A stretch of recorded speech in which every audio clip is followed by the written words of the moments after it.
Good evening. I am Keanu Hardeman. I currently serve as the president of the Miami-Dade County League of Cities. I am beyond grateful for the opportunity to serve you as the president of the Miami-Dade County League of Cities. I am also very proud of our newest executive board and board of directors. Each of them has volunteered their time to exceed their responsibility as public servants in their numerous communities by giving wholeheartedly to an organization whose interest lies in bettering the entirety of Miami-Dade County. The Miami-Dade County League of Cities is an organization that reminds us all that each of our cities should have influence in how our county and state chooses its destiny. It does not matter if a city has as few as 500 residents or as many as 500,000 residents. Each of the city's voices matter. This organization is a safe haven for expressing our opinions, our fears, and desires with the aim of moving our various communities forward with distinction and dignity. This organization is a fraternity of goodwill. We have thousands of years of public service experience amongst our membership, and our reach is well beyond the halls of local government. We intentionally garner our talent and use it to ensure that public and private influencers respond favorably to the requests of our body. This year has been challenging for all of our cities as we guarantee the safety of our residents. However, our community should always remember that the Miami-Dade County League of Cities is a resource that we will use whenever we face challenging issues that affect us most. We are, and will always be, here to serve you. As for tonight, we are proud to host this mayoral debate and hope that you find the candidates' responses informative. Enjoy the evening, and please covet your vote, because it is the only one that you have to give. Thank you so very much.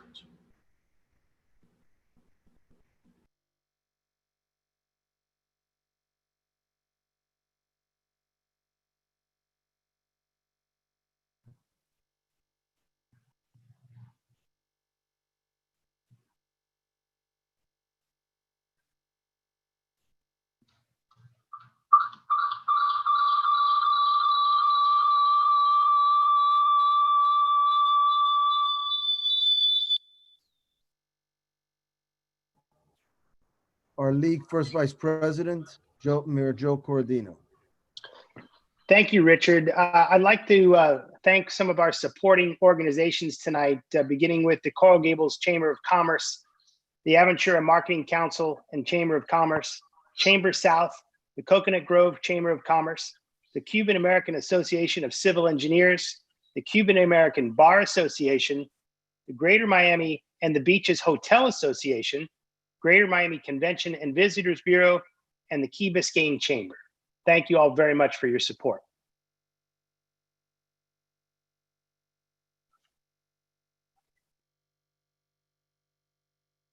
Civil engineers.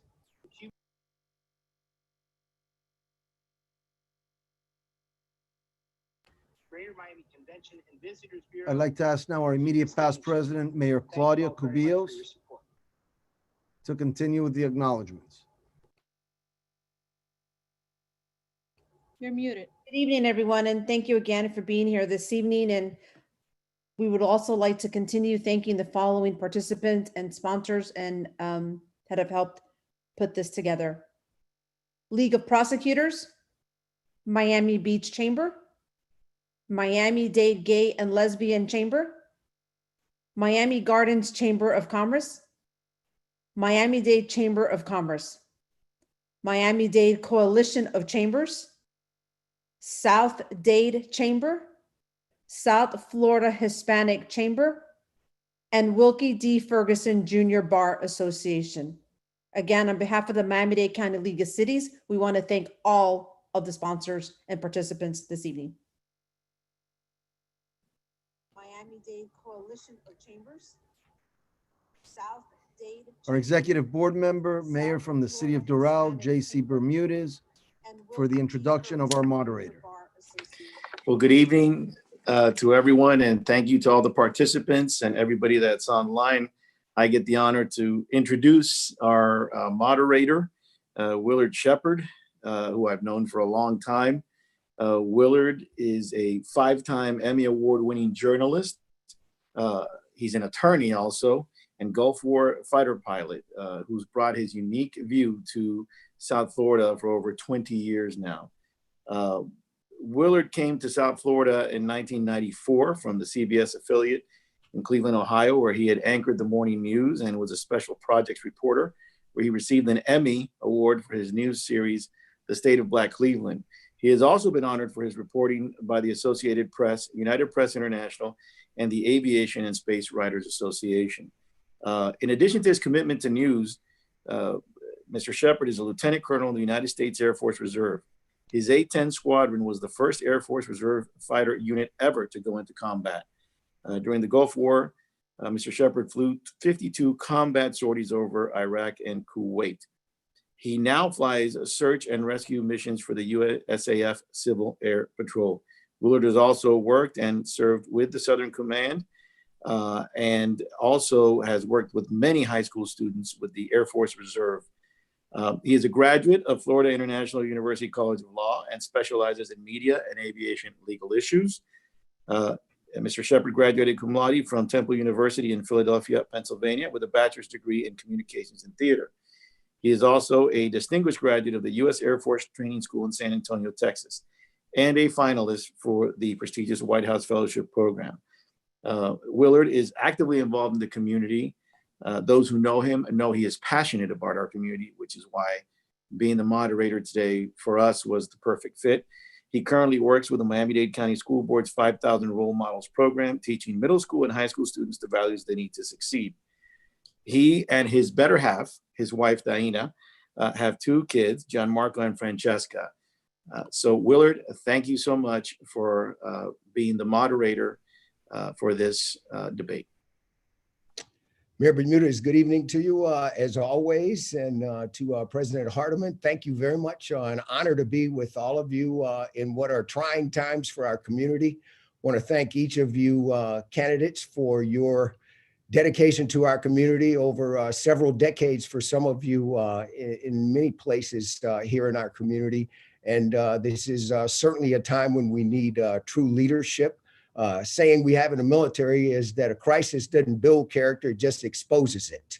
So we certainly look for your leadership in the coming days and months down the road, because all of us need the unity that you can provide and have a tremendous amount to offer our community. And we thank you for just coming forward, for being able to have us have an opportunity to evaluate what your positions are to go into this position of leadership. At that point, I will go over the rules very briefly. This was all sent to you. This is not a debate tonight, but forum. Each one of you will get 1 minute to describe to the voters here in Miami-Dade County why you should be the next mayor of our wonderful place. As our friend Bill Talbert says, best place in the world. Everybody wants to get an airplane to come here, and we get a chance to live here and call this our paradise. So that's something we always need to keep in mind. After that, we'll move forward with the questions. We'll be going in alphabetical order, and that will rotate. You'll have a minute for each one of the questions. If you're specifically brought up in that time period by another one of the candidates, the person who is mentioned certainly will get 30 seconds to respond.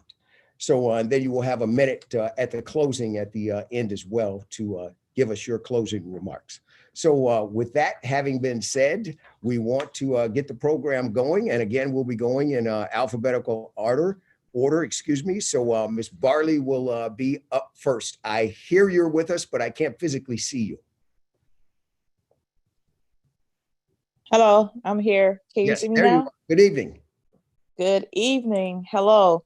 Hello, everyone. My name is Monique Barley. I'm 36 years old, an entrepreneur and a consumer law representative. I'm also the founder of Broken But Healed Foundation, where we specialize in helping male and female domestic violence victims. I'm looking to be that change we need in Miami-Dade County. My platform focused on transportation, affordable housing, and economic development. Thank you for having me on your forum tonight. Thank you. Mr. Bovo. Thank you, Willard, and thank you for your service, and hello to all of you this evening. I think Miami-Dade County is reaching a milestone where a direction should be charted out. And what will our county be like in the next 20 to 30 years. And we have challenges. We have challenges where while many want to still come and live in Miami, we have transportation, we have housing challenges, we have water quality and environmental challenges that we need to be able to address in a transparent and direct way so that we can lay a foundation for future generations in Miami-Dade County. I look forward to the conversation tonight, the debate of ideas, and I believe strongly that our county government should fulfill the needs it was developed for, which is to provide services that our county residents sorely depend on. Thank you. Thank you. Ms. Levine Cava. Thank you very much to the League, to Mr. Shepherd, to President Hardiman and the board. You are a true coalition representing 57% of the people of Miami-Dade County. You're the closest to the people, you're responsive, you're innovative, and you get things done. And to the audience, we are living through the hardest of days. The pandemic is destroying so much of our economy, leaving so many of us sick, and unfortunately too many as well have passed on. Many are unemployed, many are sick, and it's hard to know which direction to turn. But people are already voting, and the new mayor will have to move forward boldly and swiftly. She will need to take action and get results. I have 40 years of experience running organizations that has given me the experience to move forward with efficiency, results, and compassion. I've spent an entire career lifting up families, lifting up communities. I am ready to be the mayor that will move us forward into a better future, not with the old ideas that didn't work, not with the broken promises that have gotten us to this day. I will lead boldly with a new vision and with the support of a broad coalition of community members that have endorsed me, over 50 elected leaders and dozens of organizations that have already stood with me in this campaign. Thank you. Sure, thank you. All right, we'll move on next. Mr. Antonio de Armas.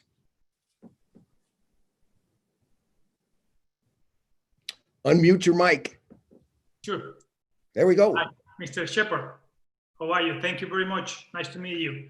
Yep, I'm not a politician. I'm just a regular person, tired of waiting for so many issues just growing and growing over time, and they never get resolved. Issues that are due probably 20, 30, or 40 years ago. And I decided to do something. So I jumped in the race. That's basically what I'm trying to be, the voice of those who has no voice. I'm trying to make the change. I'm trying to send the message that we are not going the right way. Even, you know, that old way to do politics, it has to be updated. Many things in our county needs to be updated. We really need a change. We need to do things in a different way, in an innovative way. And I'm the only one, because I have no strings attached. I have no sponsors, no commitments with anybody. I am the only one who really can bring this change to our county. Thank you very much for the time. Thank you. Mr. Pinellas. Thank you. You know, I think the relevant words tonight are communication and partnership. Miami-Dade County needs to communicate with our municipalities and treat them as partners. That hasn't been the case for way too long. That issue, unfortunately, is in full display now, not only with COVID, but even in the distribution of the CARES Act money. You know, when I was mayor, I was proud to have a very strong working relationship with the League of Cities, with municipalities, whether it was dealing with crises, whether it was distributing part of our transportation dollars to municipalities who've done a great job with the 20% of the people's transportation tax.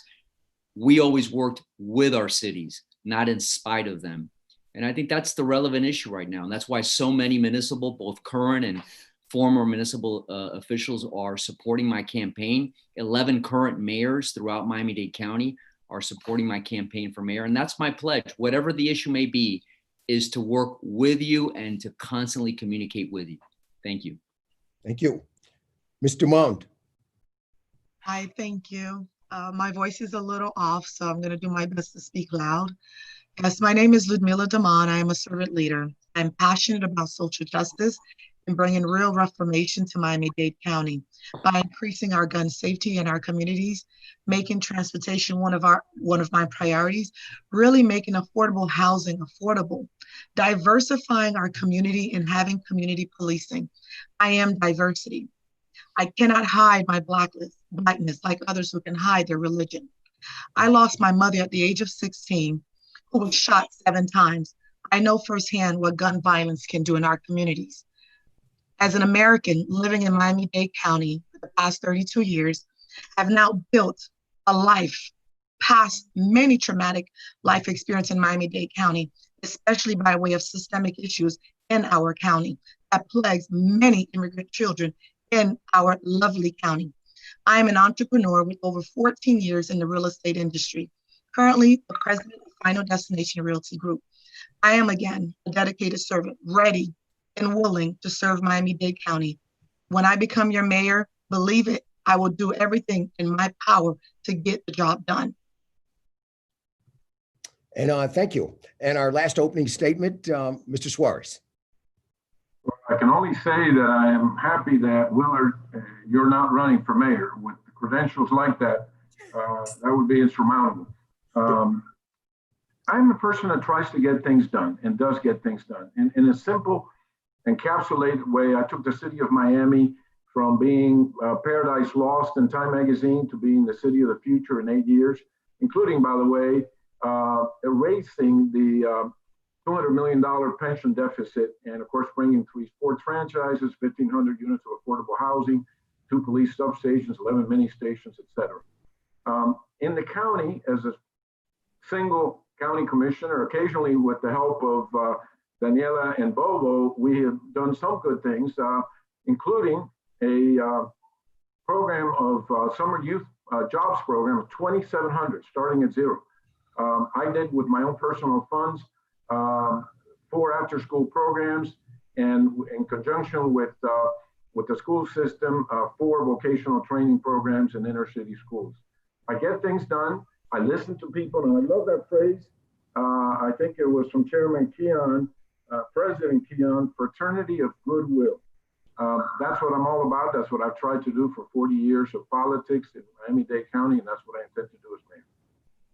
All right, Mr. Suarez, thank you. And we will move on to the first question for the evening. A chunk of our time, my time at NBC over the last 48 hours, spent dealing with the federal CARES money that came into Miami-Dade County, and about $470 million, only $30 million of that set to go to our cities.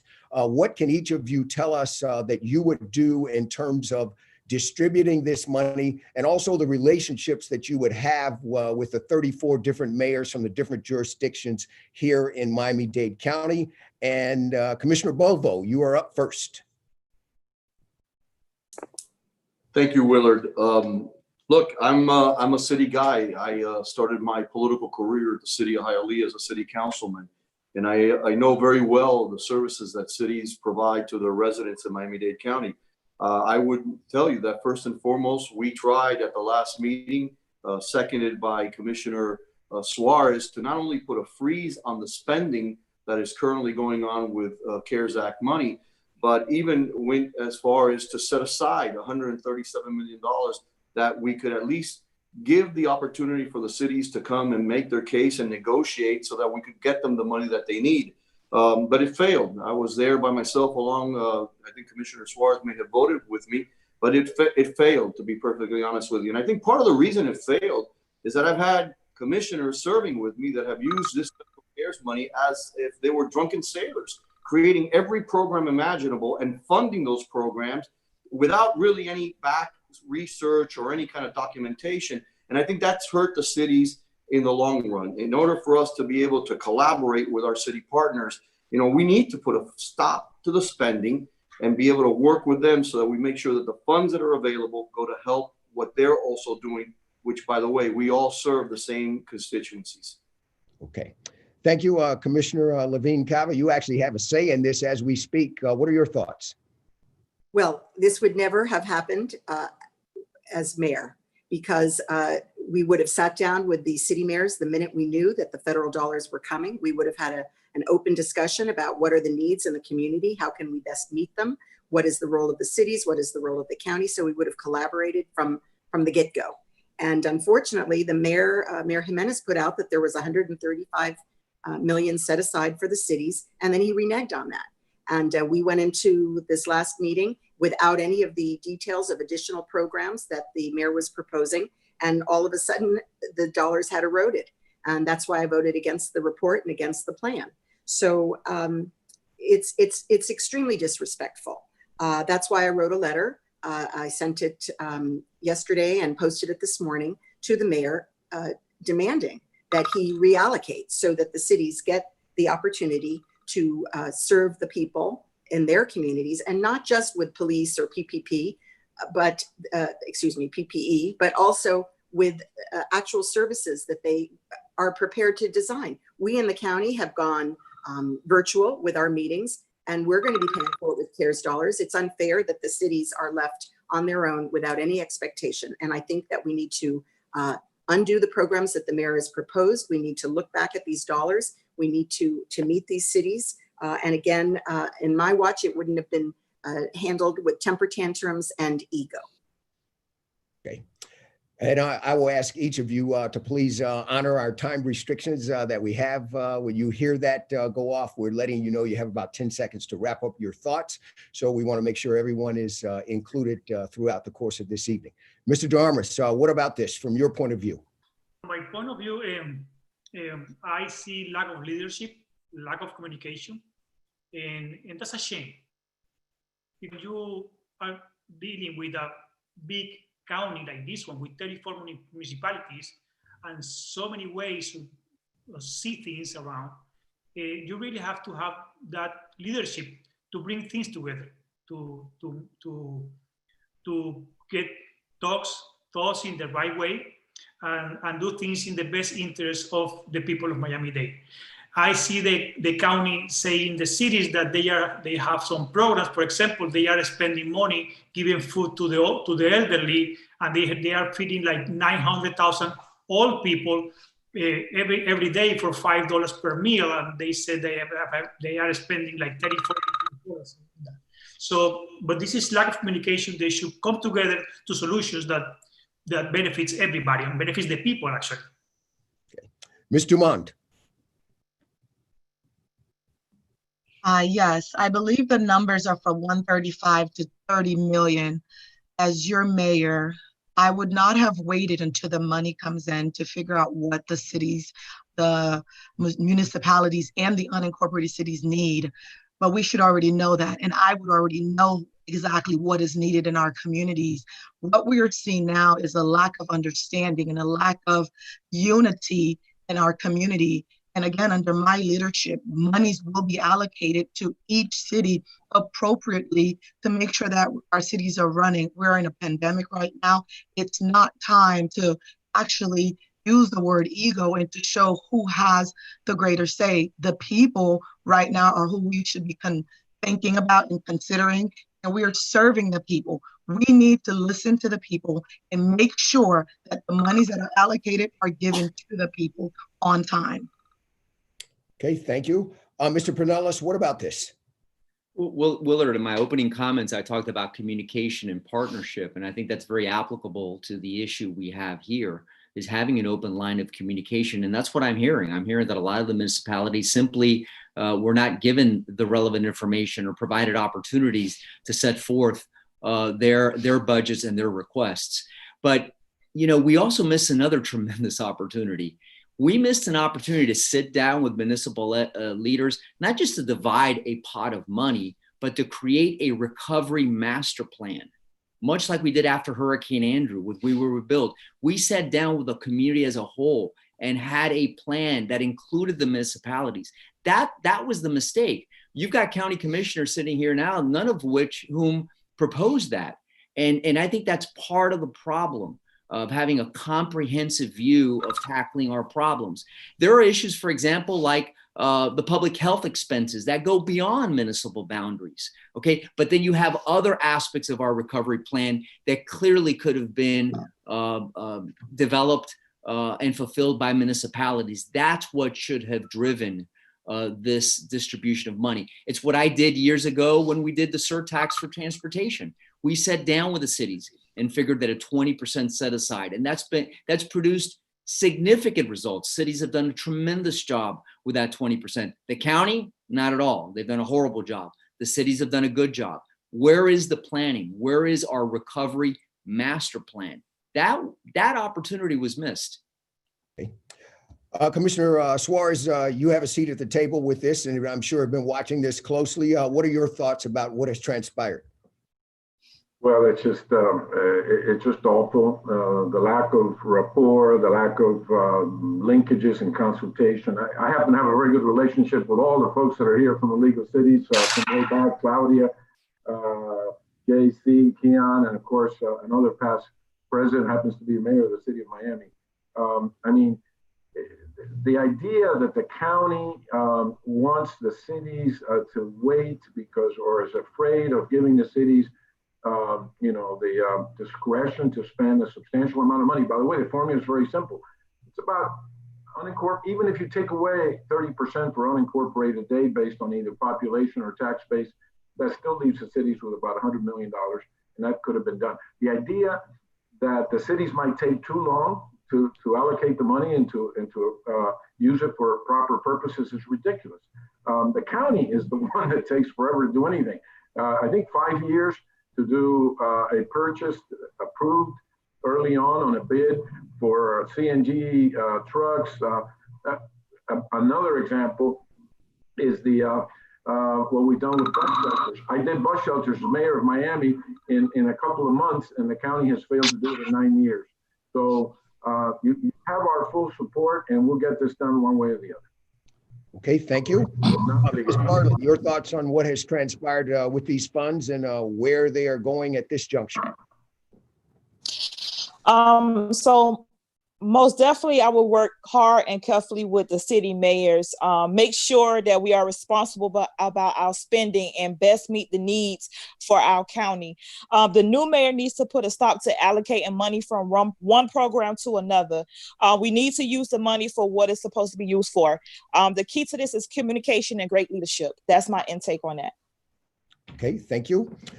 Commissioner Levine Cava, you will be up next here, and I'll move this forward. One of you will actually take the oath of office while these funds are still available until they run out at the end of the year. So what are your plans, each of you, for spending this money and the allocation of these funds? Where should they go?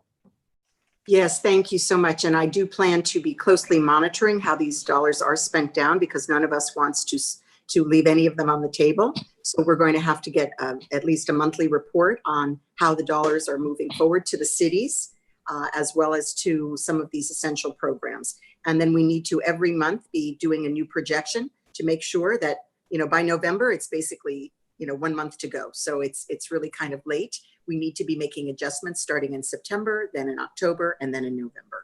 So we have basic humanitarian needs. We have food. We have basic health needs, the testing, the isolation, the tracing. These are all critical. Then we have our cities whose priorities have been overlooked and need to be elevated. And then as well, we have a number of programs that have to do with housing, that have to do with business recovery. And those are important programs as well, but we have to make sure that the cities are not overlooked. And we're going to have another meeting this coming week, and the dollars that were programmed by the mayor's administration to go to some additional programming need to be rolled back. They need to be put into a pot for the mayors to be able to come up with how they want to spend the money. They've only been asked to submit for reimbursement. They've not been asked for their plans for the future. And I want to defend the dollars for the plans for the future. Okay, thank you. Mr. DeArmas, what should you do with these funds? Before doing anything with the funds, I will listen. That's the first thing I will do. Listen to the municipalities, listen to everybody involved, and to make a comprehensive plan to what to use the money for. that is key in order to succeed. And also, I will check what is left and how much money is left and come up with consensus with all the cities and how we're going to be using this money, because as Daniela said, there are so many needs in the county that needs to be taken care of. This is tough time. We need to be really responsible in the way we use this money. This money, we cannot just use it as we want to use it, like we were the only one to make decisions. We need to come up with consensus and listening everybody. I think listening is the key to success, for success in this kind of, in this moment, actually. Okay, thank you. Ms. Dumont, what specifically should happen with this money coming from the federal government? Well, immediately as the mayor, I will be in touch with experts to assist me in reviewing what has been taking place in our county, in addition to sitting at the round table with every city representatives, including those who are not represented as far as unincorporated Dade, and making sure that the monies that has been given to the people of Miami-Dade County are allocated towards food, health, small businesses, housing, our homeless families that are out there, the underserved. We have issues right now with COVID-19. Test results are not coming back until about 10 days or so. The money that is in will be allocated towards getting results quickly. Okay, thank you. Mr. Pinellas, specifically, you've had some big picture things about what you think has happened here. If you get your hands on these funds, where would you specifically like to see them go? I think most of the funds will be committed by the time I get back to the county, Willard, but I would implore my mayoral candidate colleagues to convene a community-wide master plan process. It should have been done 3 months ago. We should have a process by which we are looking holistically at the health and economic recovery aspects post-pandemic, because the wish list, Willard, is far in excess. Just add up the numbers that were just thrown out here now. It's well in excess of the dollars that are needed. Once you have that list, once you figure out how much you need to directly deal with the health issues like contact tracing and increasing testing, relief to small businesses, rent relief. When you add all that up, then you need to figure out who's best suited to provide that service. And in many cases, it will be the municipalities. That, I think, would have driven a much better process that would have avoided the mess we're in right now between the cities and the county. Mr. Mon and Carlos are right. They needed to start listening 3 months ago, and they needed to call on experts months ago, okay, to help guide this process. And unfortunately, look where we're at. And now the excuse for spending all the money is we're running out of time. It's really unfortunate, the lack of planning and the lack of leadership. Commissioner Suarez, these funds, as Mr. Pinellas just said, may have actually be allocated for by the time one of you take office. But in Washington, there is a move underway, and I think that we will probably see more funding coming down the road. So to you, what do you think you get your hands on some money allocated and has to go in these areas? Where should they go? And also, I hear that Washington will also extend the deadline for the expenditure of the funds. We have a hearing coming up that's been set by the chairwoman, and maybe something can be done. I mean, the worst thing is for a municipality to sue another government, and of course, the state law requires a mediation within the first 6 months. There's no way that this litigation should happen, Willard. And, Bobo proposed a brilliantly crafted motion, to freeze whatever is discretionary. At that moment, it was $135 million. I did support it, and I did vote for it. Maybe next time around, when some of the members of the League of Cities impress upon the other county commissioners that they should vote for this, we can get this done. If not, it may have to be a situation which it's very difficult while Jimenez is in office because he doesn't let anybody negotiate any lawsuits. And without his permission or the commission's permission, I wasn't able to settle a lot of the cases that took place. A lot of the lawsuits took place in my district. So things took a lot longer than they should have. But I'll get it done. And I think November is still time. It's not the ideal. The ideal is now. We should have divvied up that money and trusted a principle. It's very important in political philosophy. It's called the principle of subsidiarity. You handle and make decisions and allocate funds at the level closest to the people affected. These folks that are running these cities are eminently intelligent and diligent and responsive to their folks. We should immediately allocate whatever is not already apportioned and tied down as per Bolo's motion, which I think Daniela is generally in favor of. I don't want to get too much into a violation of the Sunshine Law, so I'm only talking about what happened. Commissioner, I need to watch you about the time, so I need to be fair to all the parties here. Yes. We need to move on. I don't hear that little thing, by the way, going off, so. Okay. Ms. Barley. On this Yes. funds, and there may be more funds coming down the road here. Where should these monies go? And keeping in mind that they have to be tied to matters dealing directly with the pandemic. Yes, so I believe that it's a failure on our county ends, because they did not have a plan for this pandemic that we're experiencing at this time. The whole thing is think, plan, and execute. We need to monitor the funds, and the funds needs to go towards basic needs and small business owners. Each month, we need to keep up with the accountants so we can ensure that the funds are being utilized properly. All for all, and also we need a plan for the aftermath. After the COVID is over with, we also going to need a plan for housing and our homeless individuals we have out there. So that's my intake on your question. Okay, thank you. Commissioner Bovo, your colleague there went to bat for you there about some of your ideas. Would you follow up on what you think about what should happen here? Yeah, and I appreciate that, Xavier, for the cheerleading. I will tell you this. I had started voicing concerns over the way that we were handling the funds very early on. On many instances, my colleagues were offering spending plans that quite honestly did not have any rules of engagement. I made amendments to make sure that the money was being spread out throughout the entire county. That way, all areas of the county, and I represent 2 municipalities, would have access to these funds.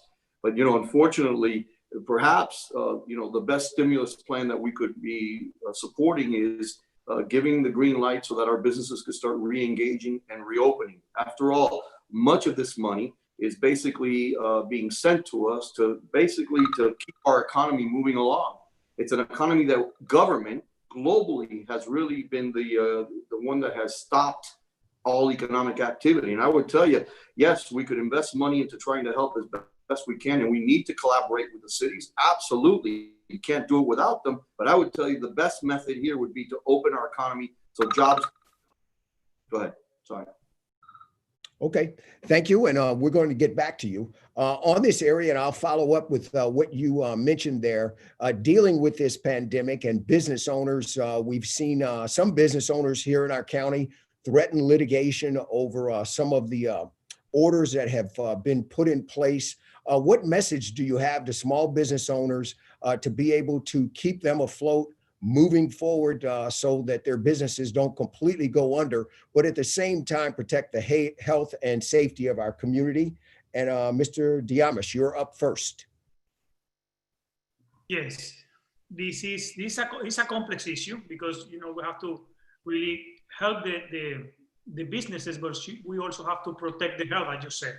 It's a complicated issue, and as I've been saying other times, the way we are facing this pandemic is not the best way. It's not the way that I will do it. I will really start with bright brigades of people, of health professionals going out there to find contaminated people at early stages with pre-symptomatic and asymptomatic infected people at the early stages and isolate them to break the chain of spread. If we do it that way, we will be able to have more freedom to keep our economy growing and also be able to help more people. Okay, thank you. Ms. Doman, what about directly with small businesses? What is your message to them during this time period, and what would you do to aid them so that they can even make it through to 2021 and beyond? Absolutely. As a small business owner myself, one of the things that I realize is that our small business loans are being given to certain individuals and not all individuals. So one of the things that I would definitely look into is making sure that individuals or individual businesses that are in our community and have established a relationship with the community will get funding from the small business loan, not based on credit, but based on the relationship in the community. Our small businesses are suffering in light of COVID-19. We've been through other pandemics. I obviously was not born, and we have lived through it. There are many ways for us to get through this. And right now, the health of our citizens are priority, but also our small businesses and other businesses are suffering. And we need to come together to collaborate the two in order to make sure that our communities prosper in the small businesses as well. Okay, thank you. Mr. Pinellas, your message to small businesses worried about their next day while we deal with this. They should be worried. Small businesses are the backbone of our economy. My economic recovery plan specifically addresses this issue, Willard, in several ways. First of all, access to capital. As a small business owner myself, access to capital is critical, okay? And typically we fall on the side of, well, it's got to be a government-run revolving loan program. Well, that's great, but that runs out very quickly. We need to make sure that our private financial institutions are also playing a role here. And we saw how, for example, the first round of PPEs went to larger entities, larger companies that had established relationships with banks, and a lot of these small businesses were left out. So that's one of the main pillars of my economic recovery plan. Regulatory relief and tax relief also has to be a critical component. And then procurement. We need a local first policy where we are actually procuring, we're buying from our local small businesses. We did that after 9/11, and it helped us jumpstart our economy. Commissioner Suarez. First thing the government has to do is what the maxim that is used for the medical profession, do no harm. To all of a sudden open up in phase 2 restaurants and small shops of all sorts, and then clamp down on it after they bought all kinds of inventory that then spoiled. It makes no sense whatsoever. And it's classic of the current mayor and his failure to consult and his failure to think clearly about what he's doing and just acting under pressure. I think the reference to PPE was probably payroll protection program. And yeah, the money's going to run out on that. And we helped, by the way, my staff, make sure that as many people as possible had access to it and worked with their banks and referred them to banks and kept an eye on their application. And now, thanks to Daniela and Bovo, I might add, we do have $38 million in microloans with nonprofits handling them. And these nonprofits are well tested, well experienced, and they do the job a lot better than our bureaucrats. So those are some of the things. Now, at some point, in terms of capital formation, we got to figure out a way to get all of the unspent GOB monies. At some point, before I run out of time, I will talk about some of the capital funds that the county has available to kickstart the economy. Okay, we're going to get back to you on that. Ms. Barley, what can you do to help our small businesses, many who are hurting now and worry about making it to 2021? Yes, so as a former small business owner, I can feel the frustrations for the owners, basically. I suggest that the owners stay in communications with our local leaders to stay on top of funding and to help them stay in business. If I was the county mayor, I would have a financial plan that is available for our small business owners and be the resource that they need, and to help promote the business to increase their loss and profits. Thank you. Thank you, Commissioner Bovo. Thank you. Willard, I was raised in a small business. I understand greatly the sacrifice that individuals make when they are opening their small business. The dedication it takes. I was saying earlier that the rules of engagement need to be clear for small businesses. We can't and we should not allow, and as next mayor, I would not permit rules that are changing overnight. We need them to be able to open, collaborate with them so they could explain to us how is it that they keep their customers and their employees safe during this COVID-19, and then allow them to go ahead and start operating. You know, the constant blame to businesses as the reason for the spike in recent cases, I think was really misplaced. I don't think it was out of restaurants that we saw a spike. It was other reasons that were going on. Look, I think it's important we're there to support them in every way we can so that they don't have to turn to, you know, dark money accounts or dark money areas to get capital. You know, they fall prey to high interest rates, and we want to make sure that doesn't happen. So I would say that, again, the best stimulus is allow them to open, support them, and give clear rules of engagement so they could do their. Commissioner Levine Cava. So Mayor Jimenez only focused on the economy. He didn't focus on the health part of reopening. So we never had the public health system in place that we needed with the testing, the tracing, and the isolation, meaning that after spending $500,000 with a private consulting firm to give us the color code and all of the businesses working very hard to comply, doing what they were told, unfortunately, we had another surge because we did not have the medical piece of the solution in place. So that is unforgivable. Now, moving forward, we do have the RISE revolving loan fund. And guess what? It will survive past the CARES Act because it is a revolving loan fund. And so my plan, I've already spoken to some financial institutions, is to match it with private money, and we can keep that going. The county has not had that before. In fact, the county does not have an economic development chief. There is really nobody guiding economic recovery in the county. And I will have that person. We will help them businesses to reinvent and to adapt to these changing circumstances. Okay, thank you. I want to address one other area dealing with the pandemic that we sadly are all facing now, and that is the public health crisis issue here.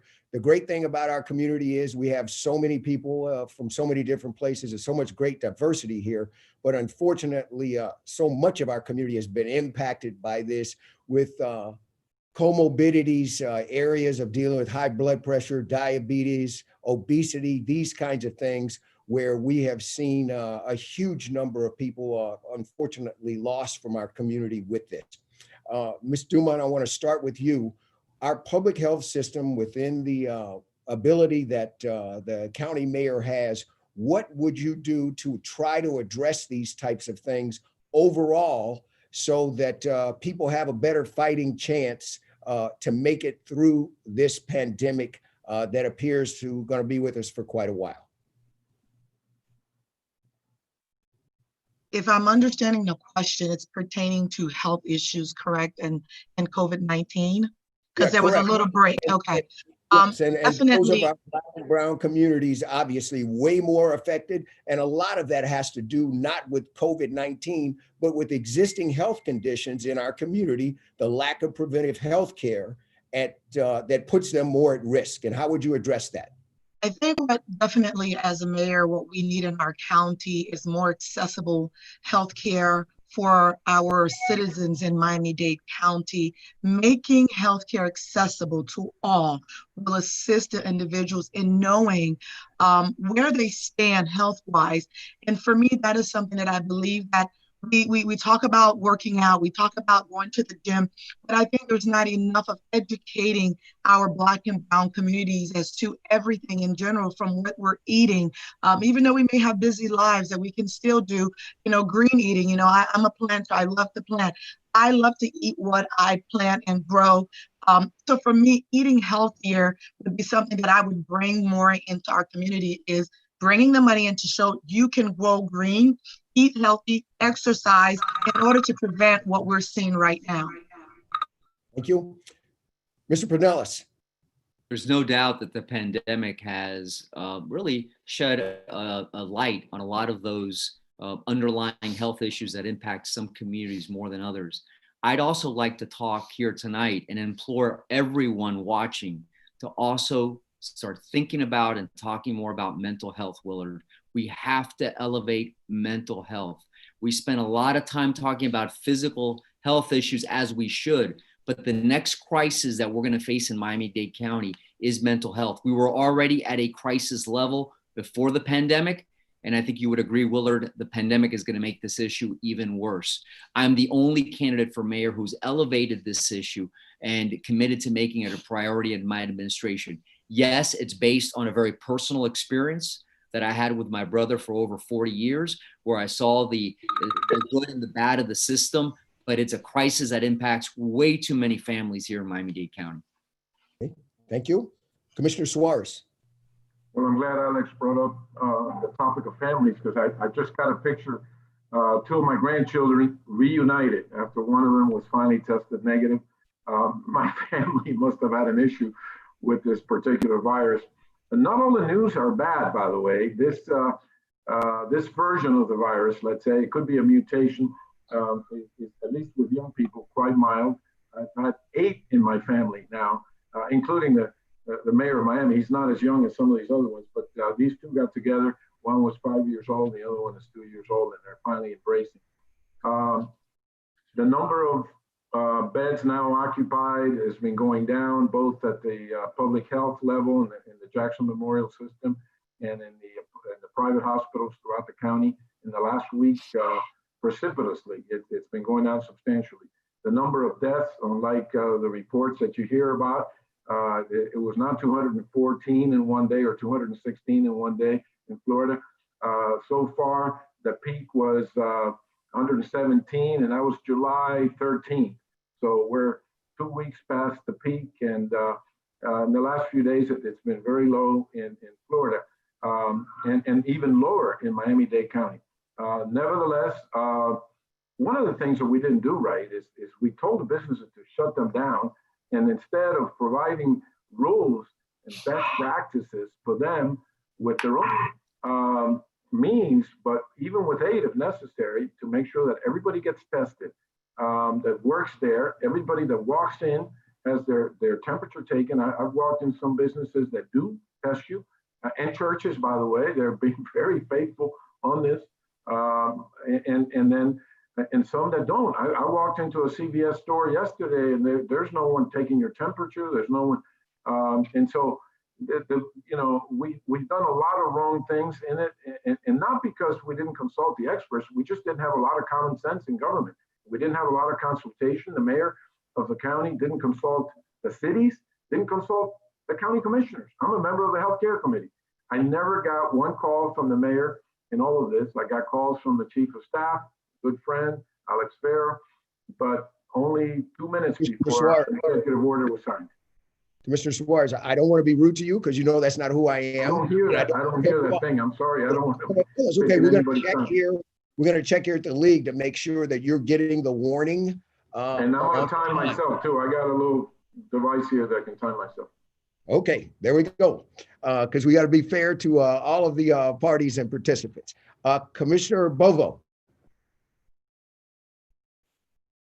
Willard, if we were playing basketball, I would advise you to go ahead and elbow Commissioner Suarez to get a little room there. But look, I think let's acknowledge the great work that Jackson Memorial Hospital has done throughout this entire situation. They have been the real heroes dealing in the front line. And no doubt, and I've been working with a couple of healthcare providers to make sure that we could take some mobile units to senior buildings, because many in our community that, as you well described, have other conditions, have kind of like not attended those issues for fear of going to a clinic or going to a hospital. And we had to make sure that we could, take the services to them. And I think it's incredibly important that they continue to have their services, just like giving the ability to doctors at their facilities maybe to do some non-invasive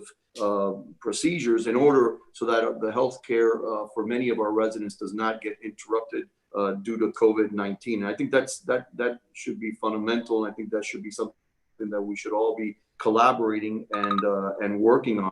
And look, ultimately, as we navigate through this issue of COVID-19, there are going to be more questions than answers moving forward as far as the state of healthcare in our community. The virus, I think, has impacted areas that are close density or have a lot of density. I think here in Hialeah, we have a lot of families that live in close quarters. We've seen a huge spike here in the city of Hialeah. That's one of the reasons we immediately worked to get a testing site here at Amelia Earhart Park to make sure that our residents didn't have to pay for the testing. And soon we're going to be announcing some other measures here in the northwest end of Miami-Dade County so that we can go ahead and make sure that healthcare they need. Okay, got it. Mr. Bobo, you and your buddy, Mr. Suarez, are too powerful. I got to bring out my elbows like this. I'll jump over. Okay, Mr. Bartley. I don't need to use my elbows. Ms. Bartley, what about these health conditions specifically in some of our communities, and what would you do addressing that? Well, as a Black individual that have high blood pressure and diabetes, I was recently in the hospital at Jackson Memorial Hospital for low glucose. My glucose levels was dropping to the point where it can put you in a diabetic coma. So basically, I think it's more of having health insurance and the foods that we eat. So we need to make the health insurance more accessible here and create more health programs for our communities here in Miami-Dade County for the individuals who do suffer from high blood pressure and diabetes. So making a health program that's accessible will be ideal to help individuals who are suffering from these chronic diseases. Okay, thank you. Commissioner Levine Cava. Thank you. Well, I've spent a lifetime addressing these disparities of health and income and wealth. The nonprofit that I founded, Catalyst Miami, has done groundbreaking work in creating coalitions to reach out into neighborhoods and help children, elders, disabled, everyone to close that gap. And so why do we have this huge disparity in the COVID cases? Well, it's just exposing the disparity that we have already in our society. And it's double, if not more, the incidence of the disease as well as the deaths. So it's very shameful. It's due to lack of access to care, lack of insurance, unhealthy and contaminated neighborhoods and housing, lack of insurance, lack of healthy food, and also because so many of our frontline workers are Black and Hispanic that are more affected, and so they are exposing themselves to greater risk. So all of these things need to be addressed, and because of this crisis, we are exposed to it, and we must act to move forward and close this gap. Mr. DeArmas, this issue of these health disparities in our communities, what would you do and how would you handle this? Our health is more in the reactive part of the spectrum than in the preventive part of the spectrum where it should be. The most affected ones are the Black and brown communities and the Hispanics. Those are the communities that have less access to preventive care and have to work in more risky jobs than the others. We need to open the debate to find solutions. This has to be a public-private effort, more focused on affiliated people than in health itself, and focus on preventive care more than post illness. If we do it that way, we will have better health, we will have better coverage, and will be cheaper for everybody. Okay, thank you. Another major issue in our community is policing and police reform at the forefront of many of our protests and things that we've seen across our community. As mayor, what would you do concerning union contracts specifically that many times some feel set up an unfair situation where police officers, where allegations have been made against them, get, I'm going to call it supersized due process. How would you handle that? Mr. Pinellas? Sorry about that, Willard. Well, listen, I would certainly want to have the right as a strong mayor to fire a police officer on the spot if I saw with my own eyes what we all saw happen to George Floyd. Okay, and I think that's fundamentally important. Listen, when I was mayor, we had an independent review panel. We fully funded it. With then Congresswoman Meek and Commissioner Roll, we sought to increase its powers. And I think that's an important part of what we need to do, working with our police union to have them understand that having an additional set of eyes, citizens' eyes, is actually complementary to their work, not in contradiction to. Now, I also want to make it very clear that I don't support defunding the police. I mean, we have one candidate here in particular who at every debate suggests that he's the only one against defunding the police. He's not. There are many of us who not only oppose that, but who historically have provided more funding to police over the years. And during my time in office, we reduced violent crime by over 40%.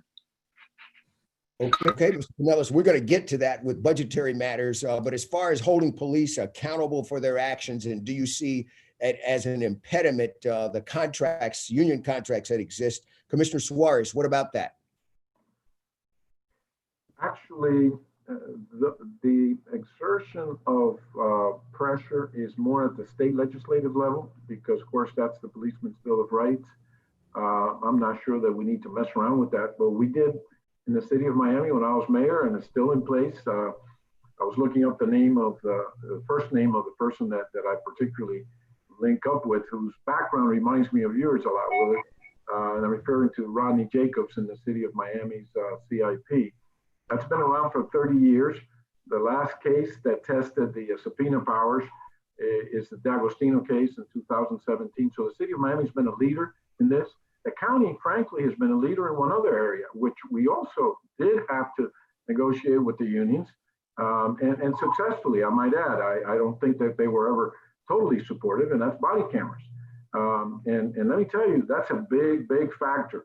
You saw the recent incident that was caught by a body camera, and so I think we've done a pretty good job locally. Okay, thank you. Ms. Barley, what about this area of holding police accountable? And some allege that the contracts that are in place kind of tie your hands. What would you do about this?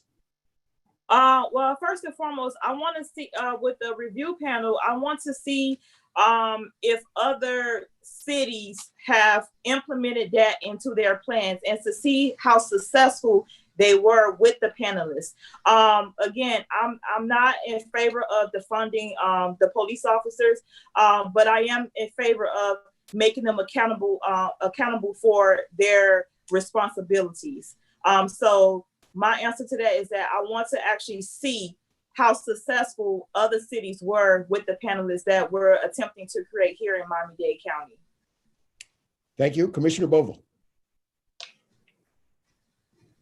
Well, I'm glad to see other candidates now evolving to the position that defunding the police was a just a bad idea, and obviously not very popular in our community. So welcome aboard to all of you that now have redefined your position. Look, what we saw in Minnesota wasn't police work, it was murder. And it's unfortunate that many have tried to turn that into an indictment on the county police department, or a police department that has not only had an evolution in its training and its protocols, it has demonstrated over the last 10 years that it can police themselves. In fact, more officers have been either dismissed or arrested under the system that we have now than before when we had an independent review panel. Oftentimes, these independent review panels become a witch hunt on officers. Now, technology has greatly evolved. The body cam now creates a completely different, a dynamic. Is that it? I'm a little confused with this concept. Okay, so our police department now has evolved in a way with body cams, has changed the entire dynamic and relationship that we see oftentimes. And it's proven to work when we've had incidents that have gone awry, where the police officers has been held accountable, and it's been held accountable because of their wearing of that body cam. But again, fair to compare us to Minnesota or any other department. Okay, thank you. Ms. Barley, you commented, let's see, we're going to Commissioner Levine Cava. Thank you very much. So in general, I support unions and union negotiation and union contracts, and same for our police department. And that's entitled to great respect and deference, and we have a great police department. With that, we also, as a strong mayor, I would be in a position to continue to innovate and adapt some of the practices, like no chokeholds, no strangleholds, making sure we're not hiring people with a record of misconduct, making sure that misconduct is taken more seriously, making sure that there's counseling, many things that we can do at the level of the mayor in supervising the police department. Also, the creation of the independent civilian panel, which will be stronger than the past IRP, is an important vehicle because it will help establish a vehicle for community engagement. Police, to do their job, need to be trusted in the community. And their power now does not have really public scrutiny, and that's what the ICP will do, bring an independent light to concerns that are raised by the community and help the police do their jobs. Okay. Mr. DeArmas, what about holding police more accountable? And do you see it an impediment, some of the negotiated agreements that exist to do that? Okay, as somebody that believes strongly in democracy, anything that will help balance powers, you know, I am up to. We need to, and if I think the panel will bring more justice, and if it's in that way, it will be welcome. Anything that brings more justice will be always a good idea. About our police, makes no sense to talk about defunding police. We don't need less police or less quality police. We need better quality police. And this has to be an ongoing process. We need to have always programs, and it will be up to be building a better and better police. If we have good policemen and good people also in the community, probably the panel don't have to work that much in the sense of reprimanding or looking for revenge. Shouldn't be a body of revenge, should be a body of justice, of better justice and more justice, and be working in tandem with the police and with the unions to do the best they can in order to have the best police we can have, and please the community in the best way and serve the community in the best way we can do. Okay. And that's our responsibility as leaders. Ms. Doman, your thoughts in this area about holding police accountable? You know, I'm for the independent review panel, and reason being is because we need community-based policing, for one, for transparency, to provide the public that comfortability that the public needs to understand and know that the policing that we have are the right policing for our communities. I'm for accountability of our police forces. I mean, they're doing a great job, but there's always areas of opportunity. So I want to make sure that we understand that we do not have perfect individuals. Because of that, we need to hold individuals such as our police officers, such as our mayors, such as our presidents, accountable. We also need reliability. And I believe that the independent review panel will bring that, allowing, again, the citizens to feel dependent and know that and trust that decisions that are being made from the perspective and the interest of the public. So I'm for it, definitely. Okay, thank you. I want to move from police accountability into funding and this area of, quote, defunding the police. I think it's a bad label to put on that from my time with people in the Black Lives Matter movement, many of them talking about providing social services, psychological counseling, drug counseling, these types of things. And also from my time with the police unions, Mr. Stahl, here in Miami-Dade County, many officers support a lot of this because they say we're doing many times things that don't have anything to do with the police for a big chunk of their day. So Commissioner Suarez, where do we need to go with this? How do we need to fund these items? And as some police officers would say, they'd like to get back to doing just policing. Yeah, and I'm struggling a little bit with the categories of calls to the police. The categories that have been given by the director are not the easiest to absorb, and I wish I had them for you a little bit simpler. But I do remember as mayor of Miami, and I believe it's the same case in the county, that about 50% are related to domestic violence. And so, yes, we have to involve other aspects of our workforce, NGOs, which means nonprofit churches, pastors. We also have to look at the training side. And Daniela has been very good at pointing out that police get trained over 100 hours in how to use weapons, et cetera, and very few hours in sensitivity. But I've forgotten that I actually initiated the program that is in place now, has police and youth meet for 2 complete sessions. And it's quite a few hours, and it was designed and now carried out by FIU in conjunction with the county. Okay, thank you. Ms. Barley, your thoughts on funding these types of programs, and if you think that they would be of a benefit and allow officers to get back to their original traditional duties?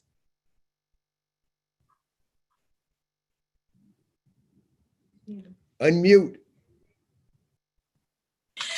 So first and foremost, I forgot to mention that it's unfortunate that our police departments here have to suffer based upon other things that took place in different states. I think Miami-Dade County Police Departments is doing an excellent job, and the city of Miami. Other programs, I think that the police they need to get back to the job that they was actually hired for, is policing and protecting the residents here in Miami-Dade County. We're going to say, for an example, the young lady, the 7-year-old girl that was killed by a drive-by shooting a couple of days ago. If we were to put social workers out there to report to that scene, how would that help? You know, the police officers, they're here to protect and defend the residents here in Miami-Dade County. Okay, thank you. Commissioner Bovo. Yeah, Willard, let me restate again. I'm opposed to any kind of conversation of defunding our police department and all the other code words that come along with it, which is reimagining or reinventing our police department. I have made it a point to make sure that part of the core services that many residents in our community expect is to have safety, and that safety is provided by our police department. I think we should be investing in better training. I think we should be investing in better procedures and protocols that allow them to be able to dispense their job as best possible. You know, absolutely, we've been asking our police officers more and more over the course of time to assume responsibilities that was probably never taught in the academy.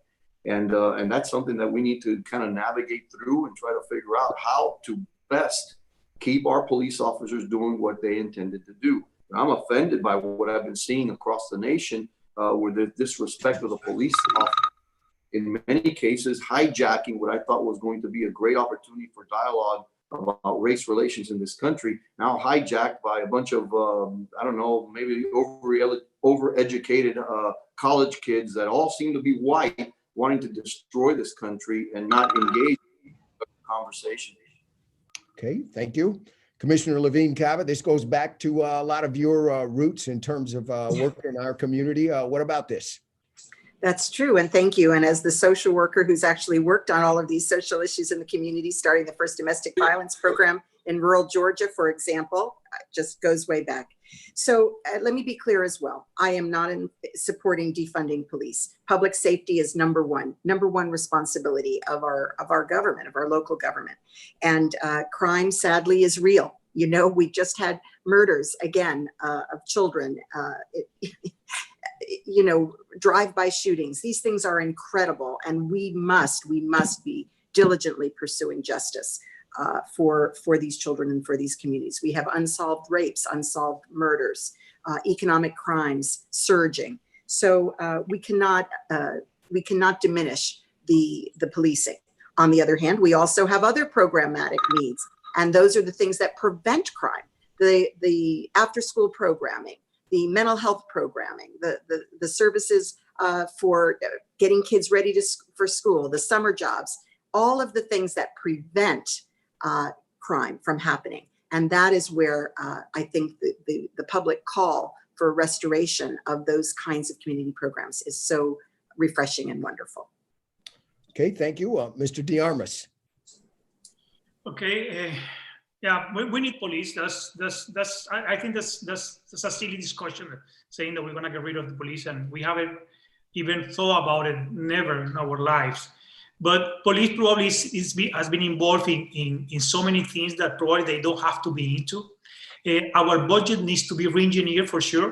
Actually, I've been thinking about it, and I'm thinking that I can save about 20% of the budget misspending. That will be about $2 billion a year that we can use for other things. Probably they are going not to the best place. But yes, we need more programs, more social programs, and more trained people to work with those issues that probably the police is dealing with right now, and they are not trained and they are not entitled to do that. So I'm 100% agree with the police, and I think we need to improve the system in order to do a better police and a better social service. Hey, thank you. Ms. Doman. Here's what we need. In our communities, we need to see the police cars parked and the police walking, knocking on doors, introducing themselves to the neighbors. Having the police presence in the community can help reduce crime. When our police are in their cars with their windows up and AC burning, there's not a true presence of the police. There's a disengagement, there's a barrier. We need to build on that. And that's why I'm for community-based policing, getting involved in our communities and making sure that the community can say, I know that Officer Pierre is here today. The police becomes the friends of the people, not their enemy. And the people receive the police as their friends. So I'm definitely for making sure more training are there for our police officers. Okay, thank you. Mr. Pinellas. After reiterating, of course, that I do not support defunding the police, let me share with you some of the frustrations I've heard from some police officers. For example, they talk about dealing with nonviolent homeless individuals, nonviolent individuals with mental health concerns. I think, Shepard, again, to answer your question specifically, I think there may be some opportunities there that we have, specialized social workers, other trained professionals to deal with nonviolent individuals who just may be going through a bout with mental health or are homeless. That's an opportunity. Another opportunity, again, getting back to the mental health issue, is the fact that we are investing every year in general fund tax money, $90 million in providing psychiatric care in our jails. There is another opportunity, okay, to again find a more appropriate environment for nonviolent inmates where they can receive the care they need and not spend as much money in our jails providing mental health care. Okay, thank you. I want to move on now to the housing, I'll call it a crisis in our community. And unfortunately, it's going to get a lot worse because of this pandemic. Of course, these rental abatement programs are with us now, but this is not going to last forever. My last time with our housing director, Mr. Liu, who's done an unbelievable job trying to get as many funds from wherever he can put his accounting hat on and pull them in. There were more than 50,000 people that were on the rolls waiting for affordable housing. And I presume that unfortunately is going to grow. So how are we going to address this in our community under your administration? Ms. Barley. Yes. So I'm in big favor with helping the underserved families, the low-income families. So what I want to do is I want to create an affordable housing program that would teach them financial literacy and that would teach them how to become first-time home buyers. Also, we do need rent control here in Miami-Dade County, which will stop the landlords from increasing rent, because 9 times out of the 10, the residents that live within their home, their income is still the same. So if the rent increase and your income is still the same, you're going to fall behind on your rent, and that's going to make them that that homeless family that we are experiencing and seeing out there. So typically for the low income families is something that I look forward to doing. Thank you. Thank you. Commissioner Bovo, I'm sure from your time with Michael, he's got his hands full. And what can we do about this? Yeah, no doubt about it. It's a crisis and we need to work on it. And we've seen in many instances where folks, the market is kind of morphing, where garages turn into $1,500 units, which is not a solution for housing crisis. Look, I don't subscribe to any gimmicks that are like forcing developers to build certain things or rent control. I do believe, though, that we could create a lot of incentives in a lot of different programs, cutting red tape, making sure that we could bring utilities to areas, allowing for more density in exchange to making sure that we could have some units that could be used for workforce and affordable housing. And I think all these things could be in play. Obviously, if you merge that with transportation, you could have the best of both worlds for many of those that are trying to get, buy into the American dream and have their piece of the pie. It is extremely important, though, that we also promote a healthy job market so that folks not get something for free, but actually are incentivized to get better education, to get better paying jobs in their communities. But I think if we create these incentives in the development world, I believe that we could go ahead and start achieving. And then the other thing I will tell you, which always concerns me, is, many times in the commission, there's talk of moratoriums, voting against projects, infill projects. We know we can't build past the UDB, yet every time there's an infill project, many commissioners will say, not in my backyard, and will be obstructive. And, I think it's a no-brainer that the more stock you have drives the price down of housing. Okay, thank you. Commissioner Levine Cava. So we are at a crisis level when it comes to housing in this community, and we need to treat it as such. And we have great expertise. We have the University of Miami that's got a fantastic database and has inventory of all the available public lands, of all of the aging infrastructure, naturally occurring affordable housing that can be rehabbed, etc. We have FIU, the Metropolitan Center, that's doing the studies of who's most affected and where are the needs. So that's how we come up with the 200,000 unit figure that we need. So there are many things that we can do. We can work with the universities, with the nonprofit advocacy group Homes for All, that's just produced an affordability plan for us here in the county. And we can bring our developers together because they are definitely part of the solution. And I think that when they talk with the advocacy groups and with the employers, and we all understand the urgency of this, we'll be able to come up with much more. At the county, we need to deploy our property. We need to reduce the red tape, cuts time and cuts money from production. We need to do the density. We need to rehab those homes that otherwise might be converted to new, more expensive homes. And I've been working hard on lasting affordability, community land trust, which has become part of the county portfolio, so that we can make sure into the future we have adequate units. Thank you. Okay, thank you. Mr. DeArmas. Community land trusts, I don't like them because for me, those are a scam.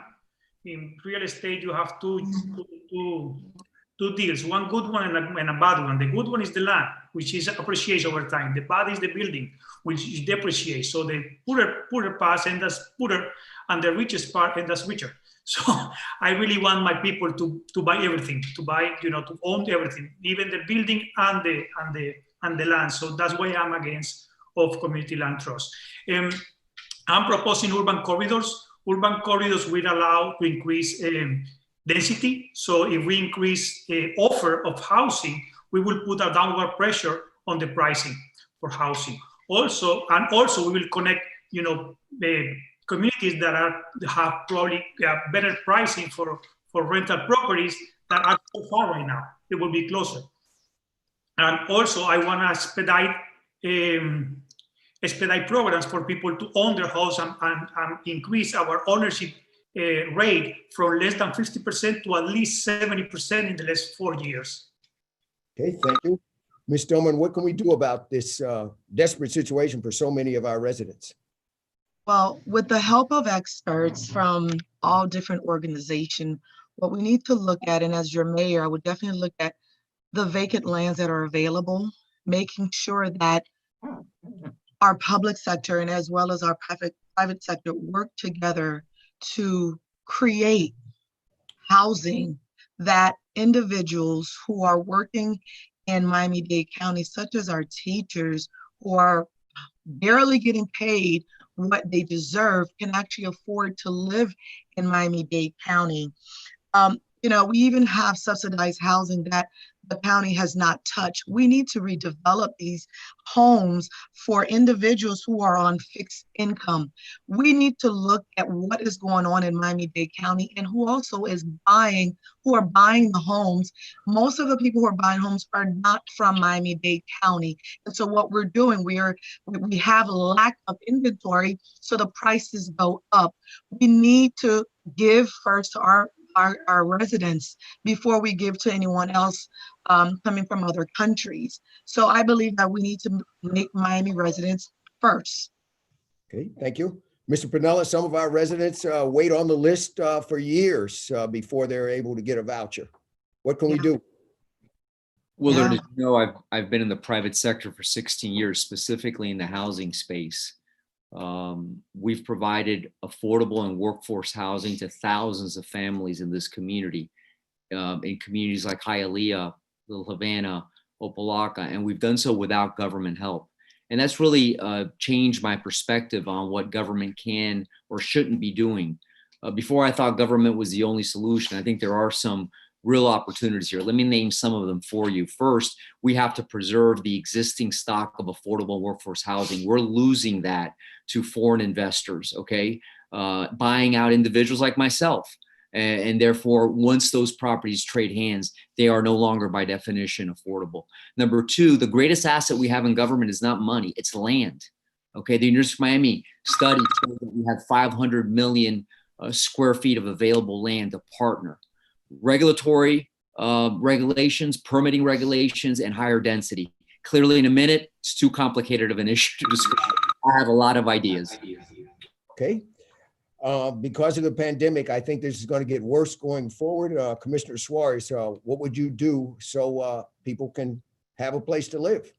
One success story is what Chairman Hardiman has done with the Southeast Overtown Park West.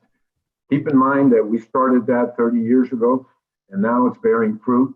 But with great leadership from the city of Miami, Keon, Neil Shiver, et cetera, they now have 5,000 units under construction, planning, financing, and rehabbing. A lot of it is, they're right.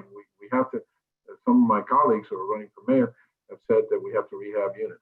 In my own district, I have a great advantage, which is transit-oriented development. Volvo tried to do that for areas that don't have yet mass transit. In my district, we have it. We have it on the Metro Rail. And we have $1 billion worth of development. The best story of those is the Cornerstone project, where my office is located. It's going to be demolished very soon in 37th and US 1. And that's going to have a 40% workforce housing component. So altogether in my district, I'm not making a real big dent, but if the 400 units are under construction, we work with the churches. It is true, though, that one of the important factors here is to put to work property owned by government that isn't needed. We have 4,500 properties. The city of Miami has done that too in a couple of other cases. And there's many creative ways of doing it. When I took over as mayor of the city of Miami, we had a defunct housing department. I activated it, and with bonds approved 10 years before, I built 1,500 units of affordable housing. A lot of it home ownership. I forget if it was Ludmila who said that it should be home ownership, and it should be. People have to be proud that they have the American dream. Lola also referred to. So, the proof is in the pudding. Who has done this and who can get it done? Okay, thank you. And lead into my next area, which actually is transportation. And I always tell my friends when I travel that we are the capital of the southern part of the United States, the Caribbean and Latin America, all in our wonderful county. And the one thing that we don't have and should have a better system is one of transportation, light rail, these types of things to take us to the next level, especially with our population growth. So where would we go and what would we do with this? I know one of you could write a book about this, but I'll ask him to hold his thoughts and bite his tongue for a second there. And we'll start with Commissioner Bovo. Well, I'll tell you what, Willard, I could write a book on this. I could write a book about failed promises and misleading lies that led many residents to believe that the half penny was going to solve all the issues in our transit space. But let's be honest with ourselves. The way Miami-Dade County has developed over the last 40 years, it has been car friendly. And that in lies the challenge of trying to take transit to all over our county. It is expensive. The SMART plan is a $6 billion plan that many here in the panel have been promising the same mode of transportation to everyone across the county without explaining how it's going to be paid for, how it's going to happen. The only way we're going to be able to bridge this gap on the issue of transportation is this way. We're going to need first dedicated sources of funding. I have done that, $1.8 billion over the next 40 years that does not rate taxes.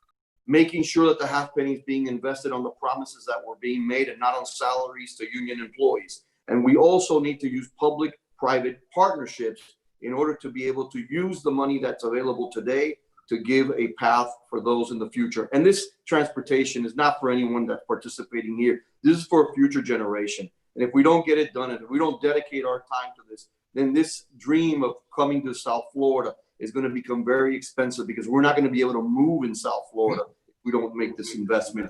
And I want to thank the colleagues that are here that have always supported me on these initiatives while I've been in the Board of County Commission. Okay, Commissioner Levine Cava. Yes, thank you. So the only solution to traffic is transit so that people who have a choice leave their cars home, and it has to be reliable and frequent. And we're not there yet. We're a far way. We were left with half penny when we needed a full penny for the plan. And, I came on after the dollars had been voted to go to maintenance during the recession. And we've extricated ourselves from that. And I fought for that. And in the meantime, we have moved forward with the SMART plan. There are 6 corridors. One is already done, the 836 Express bus. South Dade, the contract is out. North Dade, bids are coming in, and that is the corridor that really needs to go next because that was among all the broken promises, that was the one that has been most depressing because we were almost there. Federal money was coming, but for the fact that we hadn't made the investment. We also have to have the last mile solutions, and we have a bus plan that is actually very significant that will really assist people with more frequency on the most important routes. So for people who are transit dependent, help is on its way. All right, thank you. Mr. DeArmas. Whoever been there is responsible for the good, the bad, and the ugly that had happened in Miami-Dade. And we have 4 candidates that have been there. Our transit is horrible. Basically, is not working. And we really need to fix that issue. I am up for the extension of the Metrorail south, north to Kendall, to Doral and FIU, and also to Northwest, with feeders, with enough feeders working well to provide enough transit, enough preparation for the transit. As I told you before, I have a project called Urban Corridors that is also giving a comprehensive vision and articulated for different means of transportation, not only for cars and trains and buses, but also for people who want to use bikes, or you want to use a skate, or you want to walk around. Actually, if we are really careful in this, bike riders and walkers consume more than cars. Cars they don't purchase; they just run by. But if we have those people, biking around, they will go to the shops that are next to the sidewalks, wide sidewalks, will allow people to walk around and consume more. And that will be helpful for the small and micro businesses. And that's what we need. That's what we need to move the economy, to move forward and to grow. Okay, thank you. Mr. Pinellas, Commissioner Bovo says he can write a book about this, but I'm sure you have your own novel concerning this topic. Oh, well, no, his book would be a fictional bestseller for sure. I could tell you that, because the reality is now that I'm in the race, the big lie about what happened with the money is, no longer supporting their position. Two of my colleagues here in particular have been at the very forefront of misspending the half-penny sales tax to the tune of over $1.5 billion. And I always get a lot of credit to Commissioner Suarez, who's been, in many cases, the lone voice against that misspending. The half-penny was meant to usher in an era of bringing down significant state and federal money. While I was mayor, we expanded bus service by 8 million miles. We gave free public transportation to everyone over 65. And the last expansion of rail to the airport was approved under my administration. What's happened since then? Nothing, nada, niche. We've had a public transportation system that is a disaster under the leadership of these three county commissioners. One of the many, many failures that they've had over the last decade. What would I do? First, I would stop the misspending of the half penny. I would reverse that horrible decision with BRT to South Dade. We need light rail all the way down to Homestead, a one ride ticket to Government Center. I would jumpstart the North Quarter, and I would go to the feds on East-West. That would be my focus, Willard. The longer, 15 to 20 mile segments of transportation. Thank God we gave cities 20%. Thank God, because they've done a great job with first and mile options and the trolleys and so many other improvements they've made. The county has done a horrible job with that money. And that's the main motivating reason why I decided to seek public service again. Okay, thank you. Commissioner Suarez. So I'm gonna try to condense the book into 60 seconds. And one of the items, Pinellas just referred to it correctly, the trolleys are a great success. They got close to 14.5 million passengers a year. And of course, part of the reason is that they're free. The SMART plan, we can fund it, half of it, immediately after I'm elected. I'm gonna reallocate $100 million that has been spent. And Alex is right in that, and some of my colleagues that are running for mayor were not right on that. And we should have bondable capacity of $1.8 billion with an 18-to-1 multiplier, and that's half of the SMART plan right there. I want to make public transit free. Now we already have that, believe it or not, into the next fiscal year with reserves already with the existing millage rate without increasing the millage rate. I will extend that, and I will extend that. We will be like Kansas City, like what Quentin Lucas did. Many cities in Europe, and have free public transit going forward. Okay, thank you. Ms. Barley.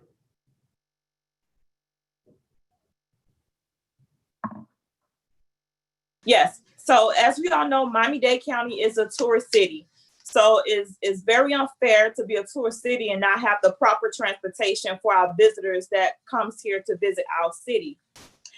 So as we all know, like I stated before, Arthur Till brought the largest amount of funding here for transportation in Miami-Dade County from the mass urban transportation. So I know that money part is not the issue, but the leader, the person that's in power, is the issue on why we're experiencing this disasters of transportation that we have here.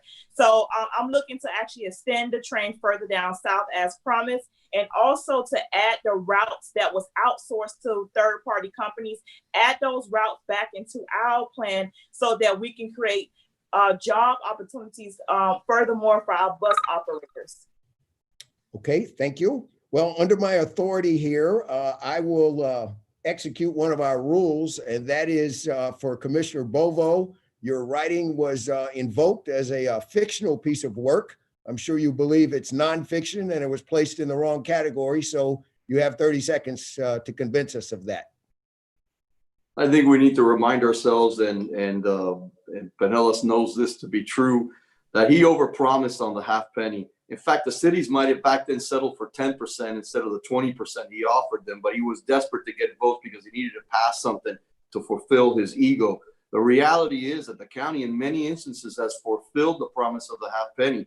So much so that we'll have to be dipping into property taxes now to be able to fulfill that promise. So I would tell you that perhaps the Pinellas book was maybe a paperback that was probably, or newspaper for birds to be able to, well, you know the rest of the story.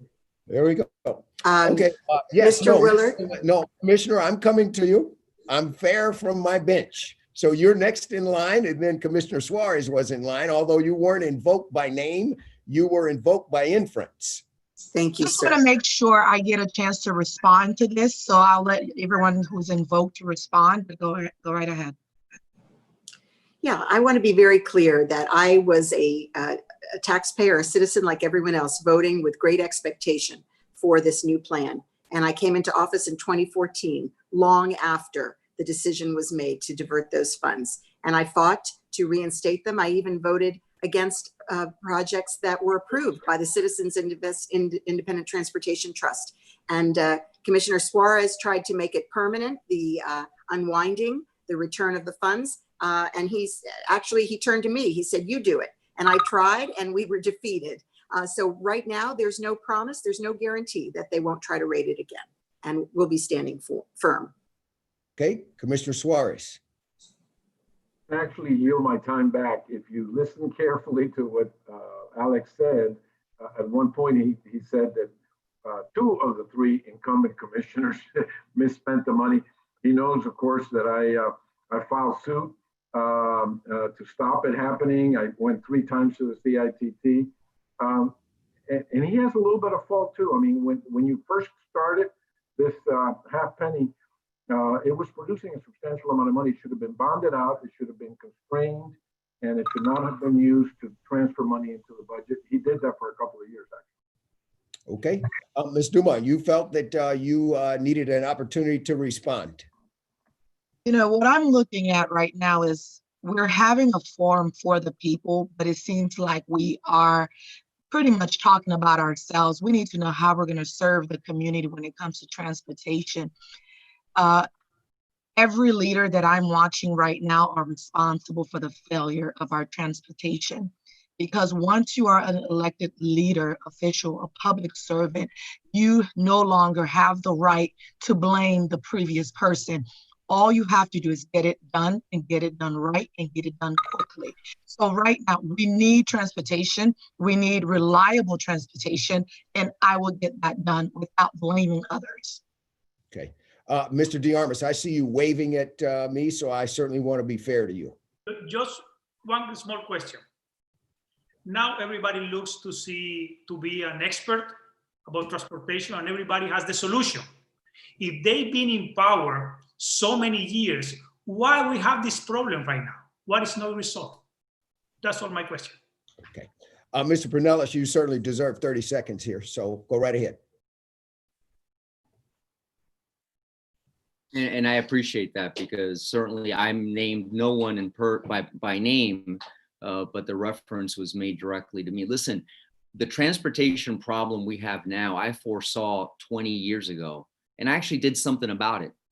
I had the political courage to set forth a very clear vision to address the transportation needs of this community for the next 30 years. The recession came. They started dipping into that money to pay budget deficits. And 2 of the commissioners here today continued that practice. That's the reality. Those are the facts. And if you leave those facts aside, ask yourself one question. Do you really think there's been any major transportation initiative or improvement in this county in the last 10 years? Does anybody think there's been any improvement? Because these are the folks who have been in charge. They're right here. They're right on this panel. They've been in charge for the last 10 years, and we've got nothing in return. Okay. Ms. Barley just mentioned to us about our core business, and that's our tourism, taking care of our tourists. Unfortunately, of anyone impacted economically by this pandemic, it's our community. We're not building automobiles or airplanes on assembly line or anything, and our core business basically involves a human interaction with others, which is something that we've told people not to do. So therefore, how do we get it back? We have our lovely friend that we all love, Mr. Bill Talbert, to go out and speak for us. But we'll start with Commissioner Levine Cava. What do we need to do to bring our economy back in this area? For sure, tourism is our #1.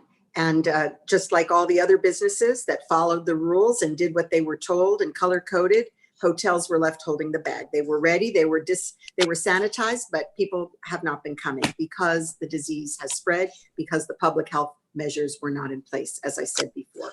That to be said, we cannot cut corners on the things that will bring people back. We must take care of our water. We must make sure our beaches are clean, take care of the water and sewer system so we're not having breakage that leads to nutrient loads and not being able to fish or swim. We must take care of our arts and culture.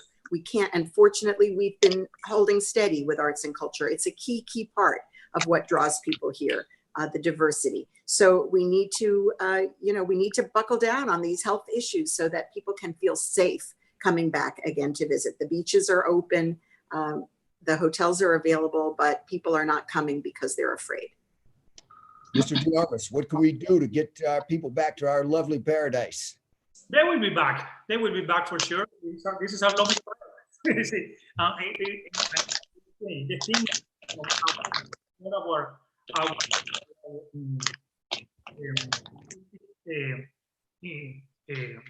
industry for sure, but also we need other industry to come to Miami-Dade in order to have better paying jobs, because you know what, the hospitality is not the best paying industry in the world. There are so many other industries that pay a lot more, and we need to increase the level of income of the people of Miami-Dade. For example, Nicola is making their production facility in Arizona, and Tesla is making another building facility, production facility in Texas. Why not in Miami? Why we are not having those companies coming to Miami?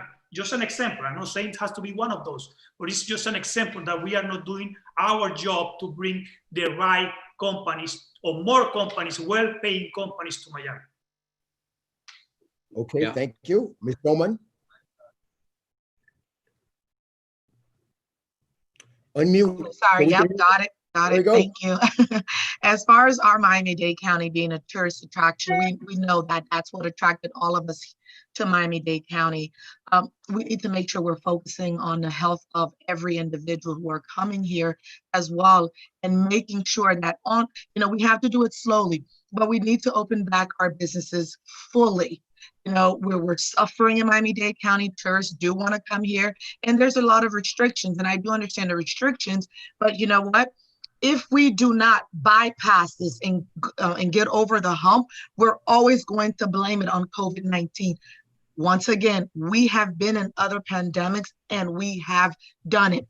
So for me right now, let's get the city, let's get the county running appropriately and safe to make it what we know Miami-Dade County is to be, a paradise.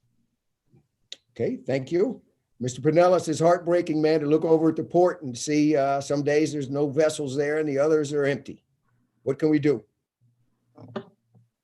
Yeah, listen, I grew up in a hospitality family. My mom worked as a housekeeper. My dad waited on tables at hotel restaurants for many years. One of the things, Willard, that we did successfully, at least in the short term after 9/11, was a local first campaign. Working with Bill Talbert, with the Greater Miami Convention and Visitors Bureau, and some of our other marketing industries, what we did is we created special packages for folks who basically wanted to vacation, wanted to go to restaurants, wanted to go to theater productions, wanted to partake of art and culture, but were afraid to travel elsewhere. So we encouraged, we gave incentives for people who lived here or were within a drive away to come to Miami-Dade County. And it was very successful. It really got us over that hump until the federal government finally got TSA on board, et cetera. So I think that's one thing we definitely need to do because it'll be a while. It'll be a while before we have the same level of cruise traffic and air traffic. So we need to take advantage of our own purchasing power right here in South Florida. Okay, Commissioner Suarez. One thing I would never do is have a curfew. That doesn't make any sense to me. And another thing I wouldn't do is to somehow prevent people from using beaches or parks or having 400 folks hired to tell people how to social distance in the outdoors. The chances of transmitting this disease outdoors is 5% compared to the overall. I'm looking at figures from the state of Maryland now. And by the way, only 23%, less than a quarter of the transmissions are blamed on restaurants, indoor and outdoor. I don't think we should have gone back on the reopening of phase 2 with a lot of restrictions, with a lot of best practices imposed. That's what government can do. Government is not supposed to help. You can't have your business, you can't make a living.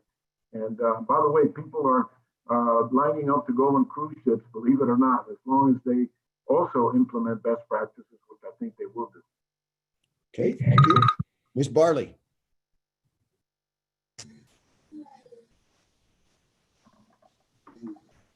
Yes.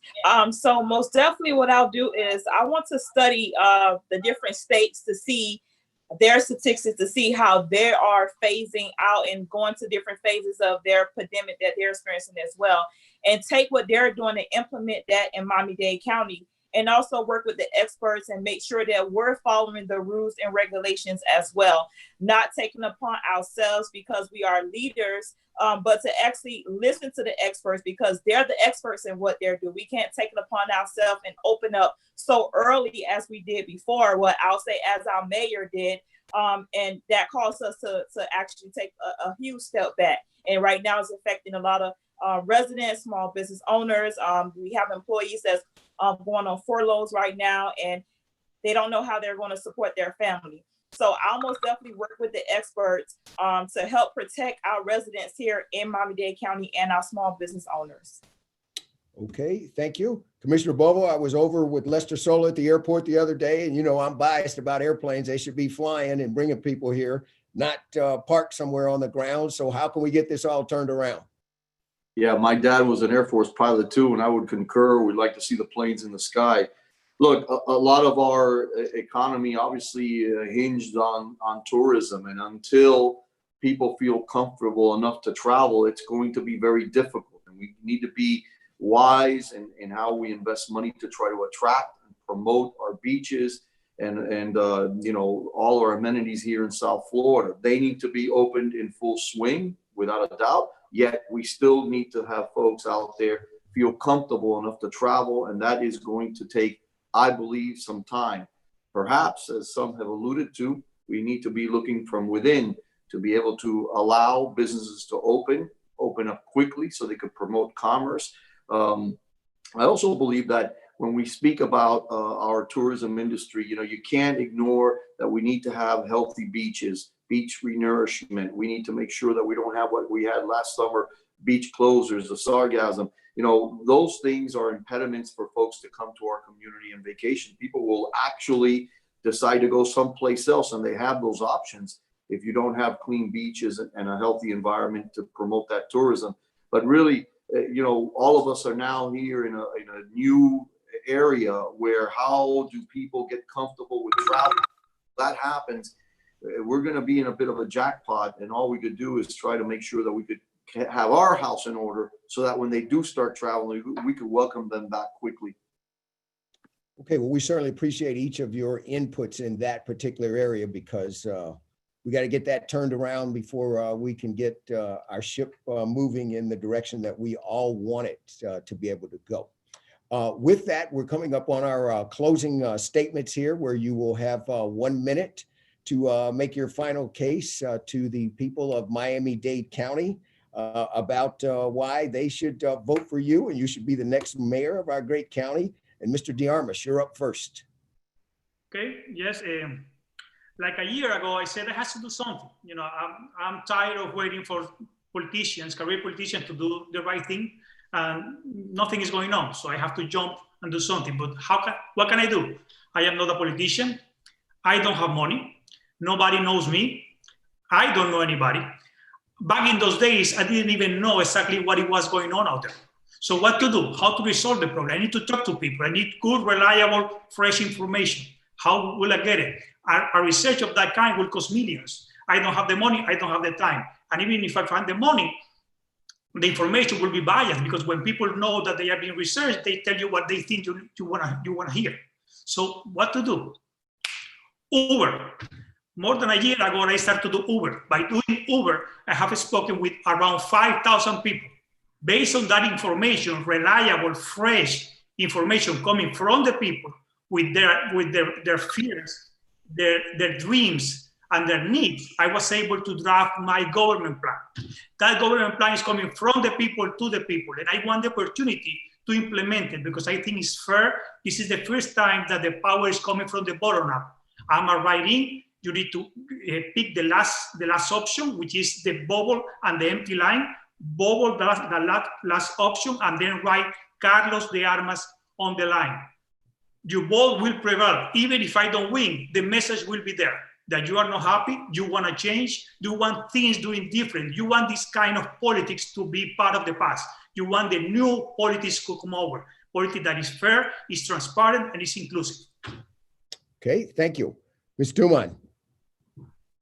Well, thank you. And I'm speaking to the viewers, the listeners. I am for Miami-Dade County. I am a resident of Miami-Dade County. I love this community. I love this county. As your mayor, I know how to lead. I've led total of at least $3 billion industry. So leading is not an issue.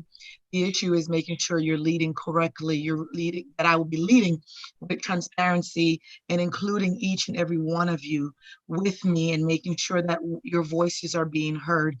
I am the mayor that you need for Miami-Dade County. One, I have to tell you the truth. Diversity is an issue in Miami-Dade County. Anyone who says that we do not have a diversity issue is not telling you the truth. We've never had a woman mayor nor a Black mayor in Miami-Dade County.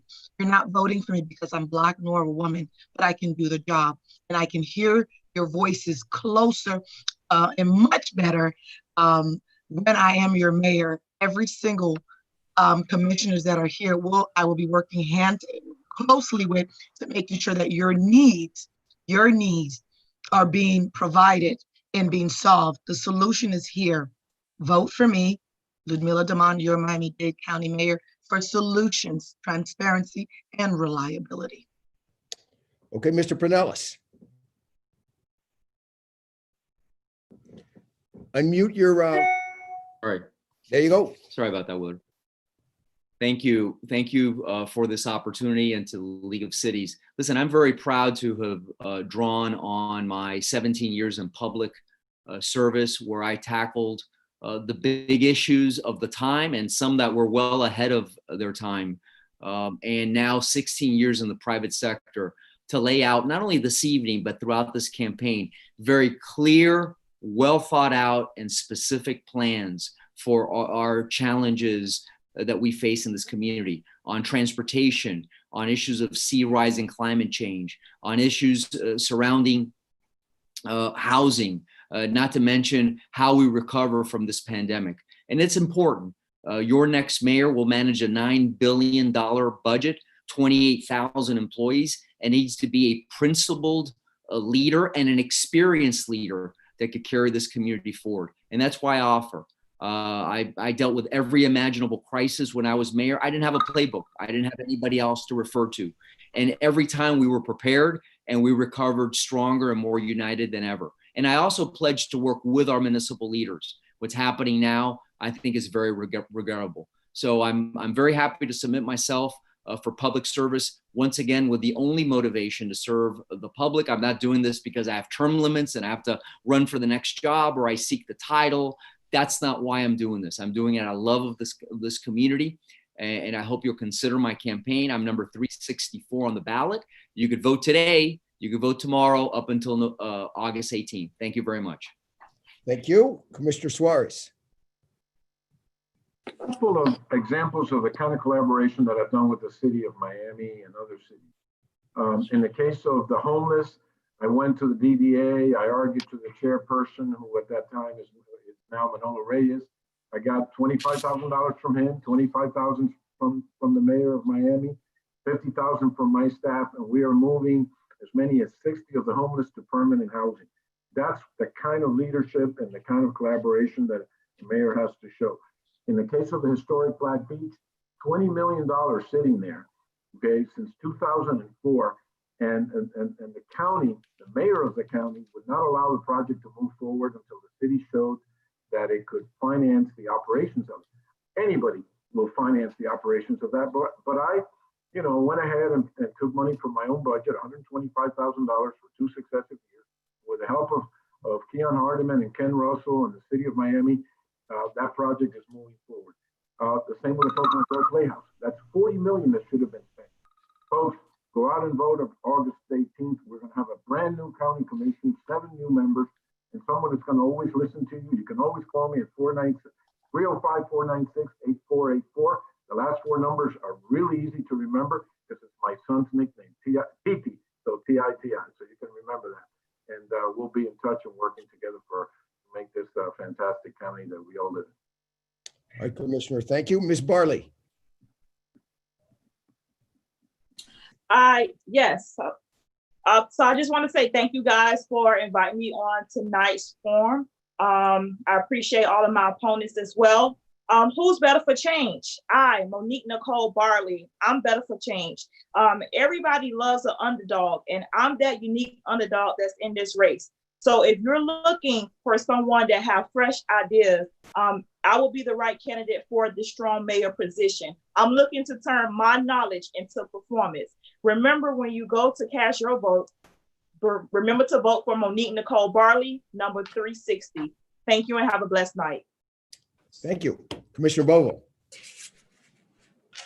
Willard, our county is going through the most significant challenge it's ever had in its history. And we need to make sure that our county government is ready to meet that challenge, not just get us through this pandemic, but also get us ready to reopen our economy and go back to not a new normal, but go back to normal in Miami-Dade County. And as your mayor, I'm going to strive and work hard to make sure that county government is fulfilling the mission of which it is intended to do. I'm number 361 in the ballot. I offer transparency. I offer a work ethic that is on boots on the ground to make sure that we lead our county forward. We have options in this race. Go back to the days of cronyism and failed policies, or we can continue to move our county in the right direction. Let's recall that before this pandemic, we were basically almost zero unemployment in our economy. We were moving our economy forward in a very robust way. And sadly, because government has basically stopped economic activity through the virus, we need to reignite that. And I pledge to make sure that we work in a transparent way that also fulfills what voters expect. That's why I have the endorsement of the police department, of the PBA, and the FOP, because I've ensured to make your safety first, making sure that your safety, fire services, water and sewer, street repairs, which are the core services that we provide you as county government. And that will be my priority, to gauge us through this difficult time and then set a course where the taxpayer once again is respected before we make decisions. Thank you. Okay, thank you. Commissioner Levine Cava. Thank you so much to the League of Cities and to you, Willard Shepard. Wonderful job tonight. And I just want to reintroduce myself. I'm Daniela Collaboration Cava. And when I launched my campaign in 2014, I promised to bring back economic development to South Dade. And working collaboratively with the cities, my wonderful homestead, Palmetto Bay and Cutler Bay, and my adopted city of Pinecrest, we have created an initiative called South Dade More to Explore. We have brought back our Economic Development Council, and we've received federal funding to work together to implement an economic development strategy for the region. So I started weekly calls during this COVID epidemic with our cities to check in and plan. And before that, for 6 years, we were meeting on a regular basis, mostly monthly, with the mayors. It was the MOM meeting, the meeting of mayors. And so this was something that had not been done prior to my time in office. And it was about building a regional strategy and working with my cities. So I promise you as mayor that I will be honest, something that has been lacking. I promise to focus on solutions, and I promise that cities will get new recognition. They will not be an afterthought. We will not just tell them from the county what it is that they are to do. We will be respectful and inclusive, and we will learn together, and we will tackle the big issues: sea level rise, climate change, traffic, these healthcare issues, affordability, and together we will get it done. So I humbly ask for your support. Thank you. Okay, thank you. With that, I want to thank each of you. As I said at the beginning, these trying times will test character, and there is no playbook for what we are experiencing here now and going through in this time. That having been said, a message to our community was with Frank Rollison, our emergency management director. Of course, between Frank and John Morales, my friend at NBC6, over the next couple of days, we will keep you all informed about what may be down the road in terms of weather systems and those types of things. So we have to keep an eye out for that. Also want to encourage everyone, certainly get out and vote. Christina White and her team over at the elections department in Doral have done yeoman's work, sending out several 100,000 mail-in ballots and those types of things for people to be able to vote. So to make sure whether you do it at your house, you do it early, or you do it on the 18th, certainly do it. I personally want to thank the Miami-Dade County League of Cities and Keon Hardeman, and also J.C. Bermudez, all the other mayors who are doing their best to serve our community. And Mr. DeArmas, I have to disagree with you. You've been on the NBC6 platforms for the last 2 hours, so everyone now knows who you are. So your day tomorrow will be much different. And thank you all for all of your input. Last thing, during this pandemic, anyone, if you have tested positive for the COVID virus and now recovered from that, please come forward. There's a lot of people out there that need these plasma donations, and we need to come together as a community, try to help as many people as we can. So with that, I'm going to turn it over to Richard, the executive director, here for our closing comments. This concludes this evening's mayoral forum. I want to thank our forum partner, the University of Miami, our moderator, Willard Shepard, for the fantastic job he's done, the candidates and you, our viewers, for joining us this evening. On behalf of the league and its membership, we hope that this forum provided you with the insight you needed to make an informed decision. Please remember to vote, whether it's through absentee ballot, early voting, or on election day, Tuesday, August 18, 2020. It's that important. Good night, everyone.